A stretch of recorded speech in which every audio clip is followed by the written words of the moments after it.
Welcome back to another episode of Business Journey Unlocked. Today I'm joined by Brian Taylor, founder and president of Taylor Architect and Design.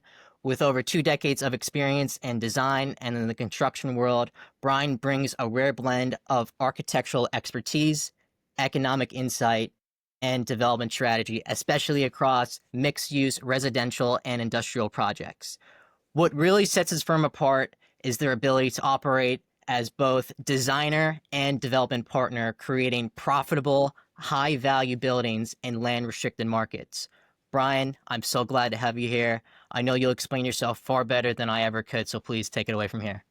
Great. All right. Well, thanks for having me, Kevin. Again, my name is Brian Taylor. I'm a licensed architect in New Jersey, as well as 6 other states.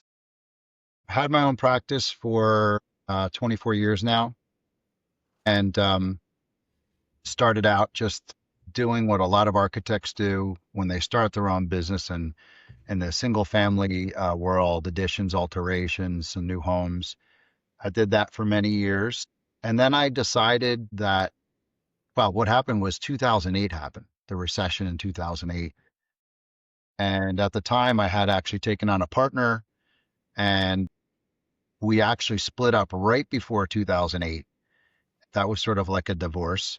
It was terrible. And then the recession hit, and work slowed down over the next 2 years. So I decided to go back to school, and I went back to get my MBA because I figured I might have to go out and get a job. Um, After I finished my MBA, I actually wanted to change careers. I wanted to go work on Wall Street. But I quickly realized that I had so much invested in my education and my experiences, my licensure. So I ended up taking a job in 2013 with a real estate developer because I wanted to learn more about real estate development. So I had that job for about 3 years. I ran a staff of about 25 people, including architects, engineers, and interior designers. We worked on a lot of large projects. I really grew from that. I got to be a better manager. After a while, after about 3 years, I missed kind of, I would say, steering my own ship. So I left there, went back in and reactivated my practice. And since then, I've been focusing on working for developers doing multifamily and mixed use residential projects. And so that's where we are today. So that's excellent to hear. So regarding the mixed use, was there like a specific situation or experience that kind of geared you and your business into that kind of realm, or you kind of just fall into it? Yeah, good question. So yeah, there was 2 reasons. Number one, in my own practice prior to working for the developer, I was noticing that in doing single family residential, it's difficult when you're running a business and you have employees, especially. So what I was running into is competitors, other architects that were either moonlighting on the side in addition to their full-time job, or newly licensed architects that were starting out that really didn't know what to charge for their fee. So we were getting undercut a lot. So that was one thing. And then when I took the job with the developer, that's what we did. We did mixed use residential redevelopment projects. Those projects, because they're really considered commercial buildings, and in fact do have commercial businesses in the mixed use buildings, they're a lot more complex. They require a lot more experience, a lot more knowledge of building and zoning codes. So that I saw that as a way to get out of this kind of cutthroat competition Mhm. of the single family residential world. Yeah, So that was the main it's reason. no, and I totally get that, especially in the beginning, or if you don't really do it as a main focus, like you said, with moonlighting, with the pricing, a lot of people, it gets undercut and everything. So, with my research, I did see you talked about scarcity. So going into that challenge, especially coming from in the New Jersey standpoint, how there's really not a lot of spaces. It's only up, not out, right? We're kind of going like the New York style.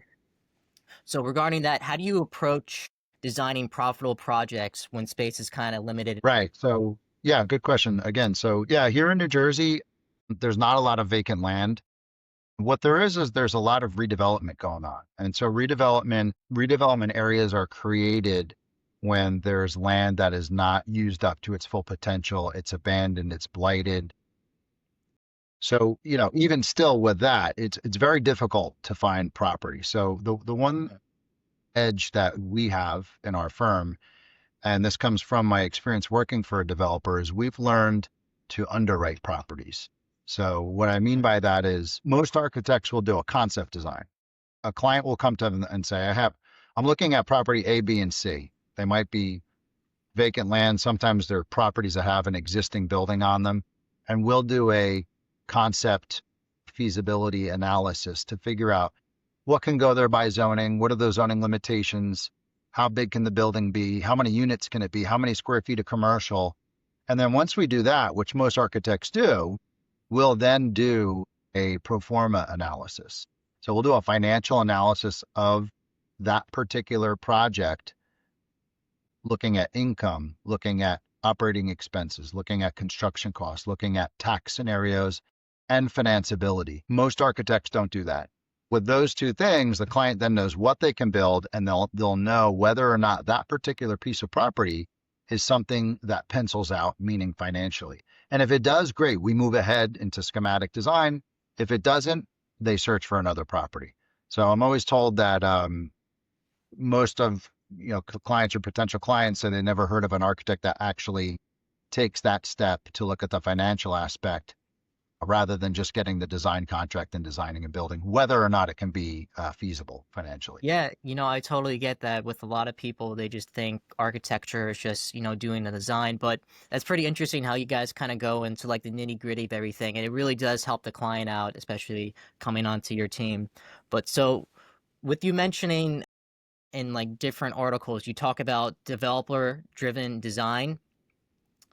Right. Now, can you just unpack what that really means, kind of like in your day to day? Like, how do you balance the creative side of architecture with the finance model, approvals, constructions? Developer driven design to us means that we understand the mind of a developer. I worked for a developer, I worked with the CEO daily.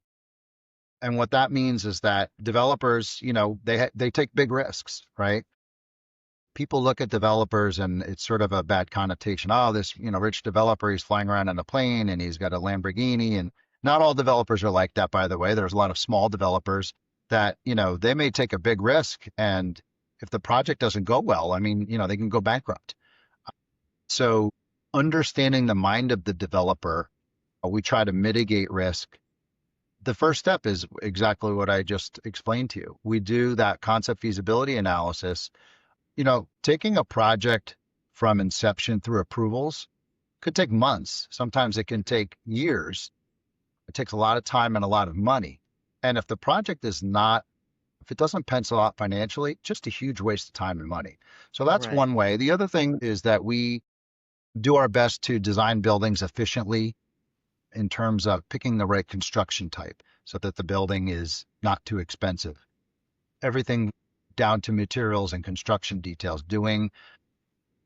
incorporating things into a design that make the design durable and long lasting, especially when you're talking about apartment buildings, right? Because you're buying it, you're building it or buying it, it's a business and you want it to last.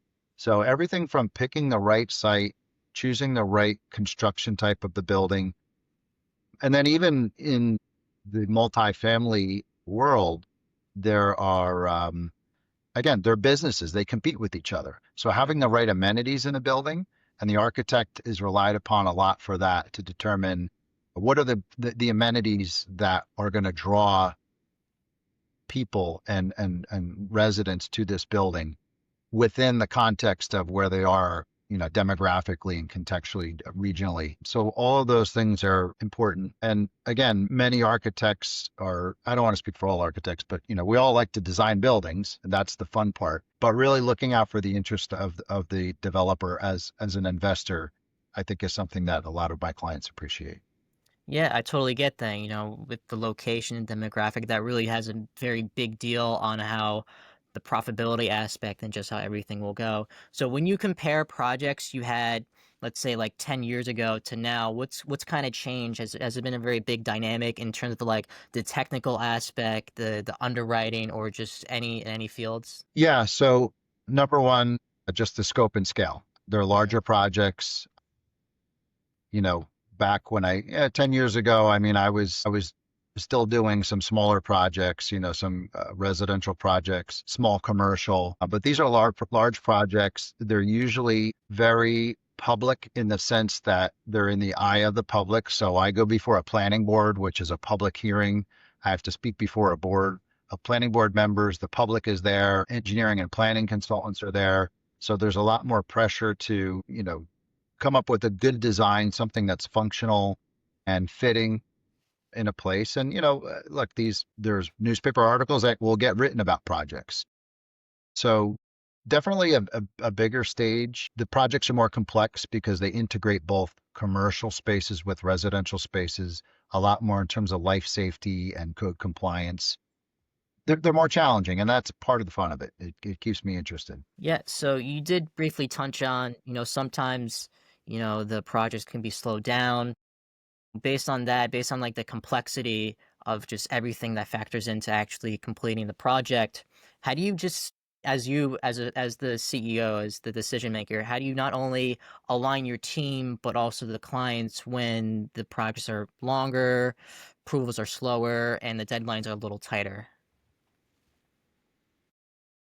A lot of that, in development, and I learned this when I worked for a developer, the delays could be for a variety of reasons. It could be economic, right? Like right now, interest rates are high relative to 10 years ago or even 5 years ago. So high, It it's could very, be, very yeah, high. yeah, right, exactly. It could be political. Development is very political. Certain towns and certain political parties, certain candidates are pro-development and some are not. So developers often have to shift gears and pivot because of all these outside forces. So much of the delays are usually things that are beyond our power to control, and we just have to flex and pivot, when that happens. And in terms of in-house with my staff, we just do our best to manage our workload, and we're used to starting and stopping on projects. Sometimes we'll have projects that will get to a certain point and then it'll sit for months, and then we have to re-engage. So that's just part of the business that you just have to become accustomed to dealing with. Yeah, that pivoting aspect is just across everything. I mean, but regarding the team that you have, for you primarily, what do you kind of look for when bringing new people into that kind of complex environment? Because going into your Yeah, world, it's not rainbows and kittens. There's a lot really that goes behind the scenes. So what kind of do you look out for? yeah, those are all great questions. So personally, I've always had the strategy or idea that when I hire somebody, I want to hire people that want to become licensed architects. The passion, So right? I've hired many, many people over, my business career. Most of them are aspiring architects that go to architecture school with a degree in architecture looking towards licensure. I've also had people that were more of like just CAD people, like technical people. But I find that people that want to be architects are they're a little bit more serious about their craft. They have a little bit more drive, and and they want to learn. And I love to teach. Mm-hmm. So it works out That's the really best thing to well. have. Yeah, it works out really well. People that want to become architects and have that thirst for knowledge and just to learn, find that usually those are the best candidates. Yeah, especially with how the job market's going right now. It's very difficult to even land jobs with not only experience but also higher education as well.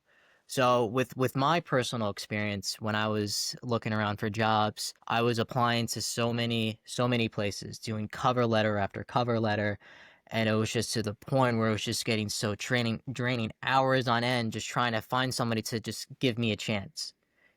Just having people with that kind of mind, not looking at what you have or who you are. It's about if you have that drive, that determination to actually want to learn, that thirst, like you said, that really goes far. And it's just it is very rare, especially nowadays, trying to find people like yourself that would give people that chance that may not have the experience or may not even have the education. Just having that thirst and drive really goes a long way. Yep, No, absolutely. What's next for Taylor Architecture and Design? What's the big picture going on? 6, 12 months, 12 years? What's the end goal? Yeah. So, I have gotten to the point. So when I first, I'll back up a step. When I first started my practice, I was working for an architect and I wanted to be an owner or a partner. And the firm at the time was not looking for new partners. So I went out on my own. I went out on my own because like I said, because I wanted to be owner or a partner, but really because I wanted flexibility in my life. I had young children at the time. I wanted to be able to go to their school plays and, coach their baseball team and wrestling and all these other things that my kids did. And I never really had a plan for growth for my business. I just kind of took every little job that came along and it was a lifestyle business. And now that my children are older, I want to focus on growth. So I do want to grow my business. I think I'm in a good market area of the multifamily. We also have a secondary market of warehousing, which is also another really big market. Oh, really? So I That's am a in big growth market? mode. Yeah, yeah, warehouses are huge, especially Okay. with the pandemic and kind of Amazon and uh, you know just kind of fulfillment centers. But yeah, so right now I'm looking at growth. I'm trying to, once you get a business going, you're a sole proprietor maybe at first and you do everything. Once you start to grow and you start to hire people, you delegate work, obviously, but then you want to get to the point where you want to, and I'm going to use this phrase, buy back your time. I read a book by Dan Martell. It was really good.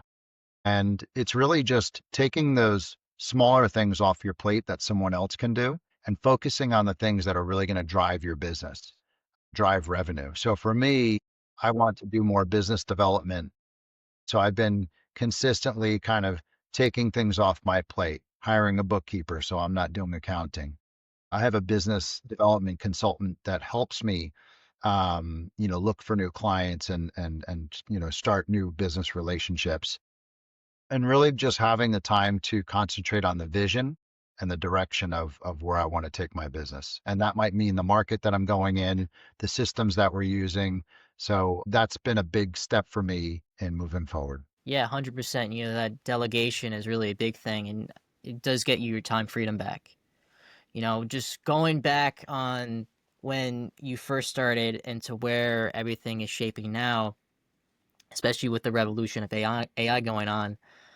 Based on that, with AI playing like a huge role not only in just day to day, but also with, I don't know how heavy it is in your line of work, but regarding planning, permitting, project management. So AI is very interesting. I do think it's going to be bigger than the advent of the internet. I think it's a very worst. We're starting to see, obviously, I started to use Chat GPT, and with many things just to help me figure out how to organize things. But we do use some software that is AI based. There's some software out there called TestFit, which helps with concept planning. It'll run all these iterations of planning, space planning. It's very, very complex, very robust. So that we do use AI to help us with early stages of design. We'll do some basic models, massing models in Revit, which is software what they use, and then we'll run it through AI and we'll give it some instructions, and it'll kind of spit out different design options with materials and great rendering techniques. And it's not perfect, No, but it it's at not. least allows us to share some direction with clients. And then going, on to sort of like what I call project management or resource planning. We're actually starting to use some new software now that uses AI to figure out just people's workloads, and it will help select people for certain projects based upon their skills, and uses not just AI but just it's just software that allows us to keep track of our project's workload, capacity planning. And what I mean by that is, there's only so many hours in a week for each employee. So we have to somehow monitor how much work they're doing, right? You don't want to overload somebody that works 40 hours a week with 100 hours worth of work. So we have software that's allowing us to do that, and some of it has some AI components to it. Yeah, I mean, AI in terms of like your situation is phenomenal. Say you're saving that time. It's also spitting out a bunch of different complexities maybe you may not have at the time. But the way I look at AI is it's very good, but also can be very bad. And what I mean by that is there's a lot of people that kind of base so much and rely so much on AI. So it's like, as you mentioned, it's not 100% reliable. Obviously, nothing is perfect in the real Yeah, world. And because of that, stuff happens.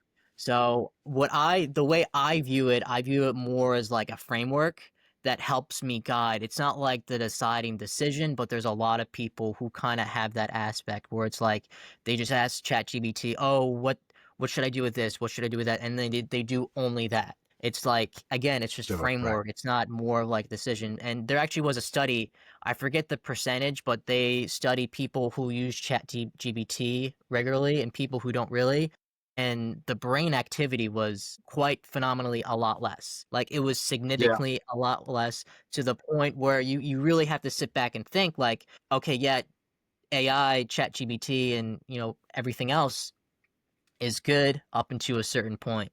And it just boggles my mind, and it just makes you wonder how it's going to be 5, 10 years down the line because AI is constantly evolving every single day.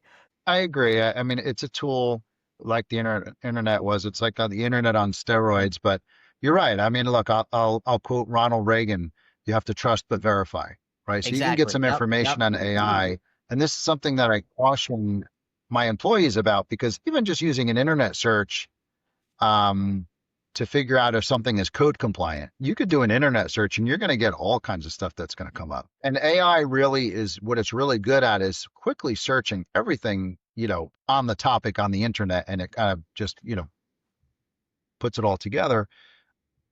And I'll tell my employees, look, that's fine if you want to do a quick search to find out, hey, what code section is this? But then you know what? Go to the actual construction code that we use here in New Jersey to find out the answer. Don't rely on something that you hear on that you see on the internet or find through ChatGPT.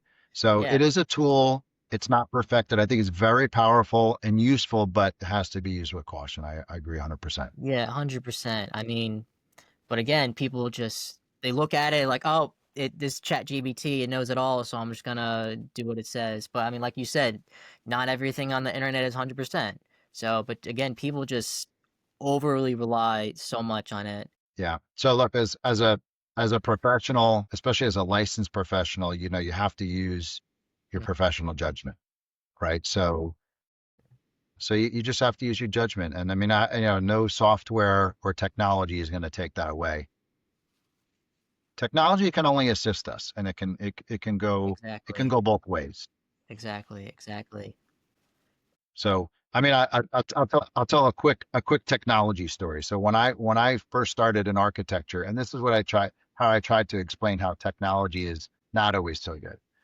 We used to have to run blueprints, right? We would take a sheet of vellum, we'd put a piece of yellow paper behind it, we would put it through a blueprint machine that had ammonia pumping through it, and we would be down there for 2 hours running prints, right? In that time that we were running prints, our minds were relaxed. You might be daydreaming, you might be thinking about something, and you could let your mind wander a little bit.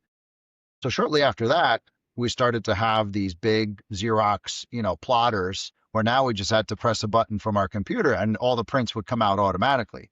So what happened is we kind of lost that downtime where you can think, right? So technology will do that. It'll take the mundane things out of your life and out of your, those tasks off your plate, and then you're left with just constantly, doing what should be productive work. But I think that's, in some sense, a downside to technology, right? I mean, we're all so busy now and inundated with information and emails and, social media that I think it is detrimental that we just don't have any of that downtime to think anymore.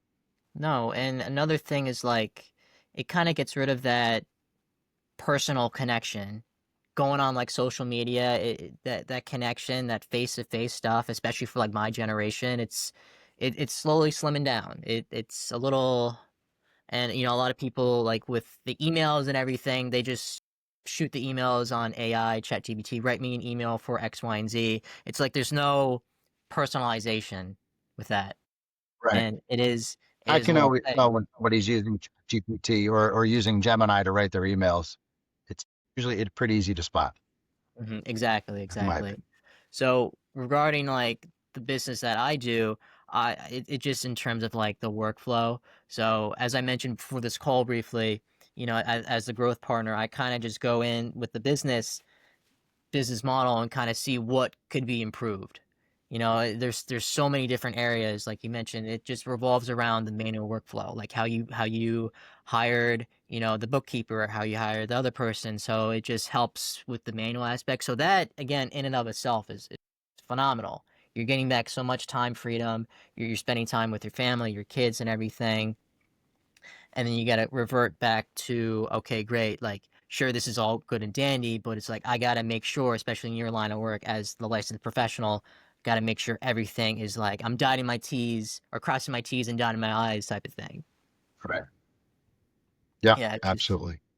Now, as we wrap up, if you could aim to leave just one lasting legacy with Taylor Architect and Design, maybe I would say in like community impact, design innovation, or maybe just even business leadership. You have a wealth of knowledge that could be poured out to anybody who's listening to this. What would it be? It's a good question. Not easy one to answer, but after being in practice for so long, being competitive, which I like to be. I mean, the thing that I enjoy most about my business is just working with people. I enjoy teaching people, and I really like even with my employees. I mean, your employees are the lifeblood of your company, and I really, I really wish that I can. I'm giving as much to my employees as they're giving to me, and what I mean by that is I want to know what their dreams are, what they want to do with their lives, and how can I help them achieve that? Because after all, life is short, right? Making money is one thing, but trying just trying to leave a good lasting impression as a person who cares about other people. I mean, that's probably the most important thing to me right now. And honestly, at the end of the day, it's all about the human connection. If we don't have Yep, that, then what are we going to do? We're nothing without that social group, that social connection. absolutely, absolutely.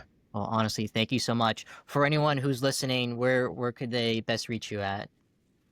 They can reach me right through our website, which is taylorarcdesign.com.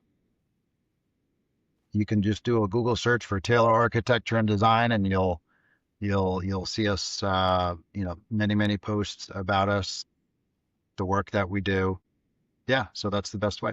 Awesome. Great. Thank you so much for coming on today. And thank you for everyone who's watching. Great. Thank you, Kevin.